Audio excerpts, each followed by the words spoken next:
खंडवा में शादी समारोह के दौरान 45 साल की आदिवासी महिला से गैंगरेप के बाद हत्या की दिल दहला देने वाली घटना सामने आई। आरोपियों की हैवानियत ऐसी थी कि महिला की हालत बेहद दर्दनाक हो गई और बाद में उसकी मौत हो गई। घटना के बाद कांग्रेस अध्यक्ष जीतू पटवारी ने सरकार पर गंभीर आरोप लगाते हुए पीएम और गृह मंत्री से जवाब मांगा। उन्होंने इसे निर्भया जैसी घटना बताई और कहा कि प्रदेश में रोज 25 बलात्कार हो रहे हैं। मध्य प्रदेश में गृह नाम का कोई कुर्सी बची नहीं, न कोई व्यक्ति है। बहुत दुख है। अभी मोदी जी आ रहे हैं भोपाल और सिंदूर का कार्यक्रम करेंगे, उसमें सब महिलाएं बहनें पार्टिसिपेट करें। मोदी जी को अब ये देखना पड़ेगा, देश के गृह मंत्री को देखना पड़ेगा कि मध्य प्रदेश में 25 बहनों के साथ रोज बलात्कार होता है। खंडवा की जघन्य गैंग रेप हत्याकांड क्या है? एक बेटी के साथ बलात्कार किया और उसकी बच्चादानी राड़ डालकर प्राइवेट पार्ट से निकाल के फेंक दिया। क्या ये वो दिल्ली में निर्भया हुआ था उससे खतरनाक काम नहीं है?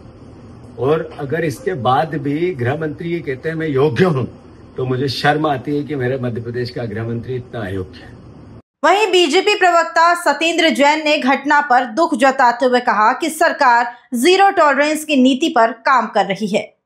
देखिए, जो घटना हुई है बड़ी दुखद है और भारतीय जनता पार्टी की पूर्ण संवेदनाएं हैं उस परिवार के साथ।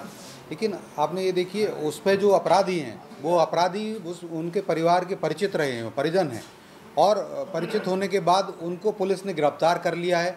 और जिस प्रकार से आपने देखा कि केंद्र में प्रधानमंत्री श्री मोदी जी की सरकार मृत्युदंड का कानून लाई, वो 56 साल कांग्रेस का शासन रहा, कांग्रेस कुंभकर्ण से ज़्यादा गहरी नींद में सोती रही।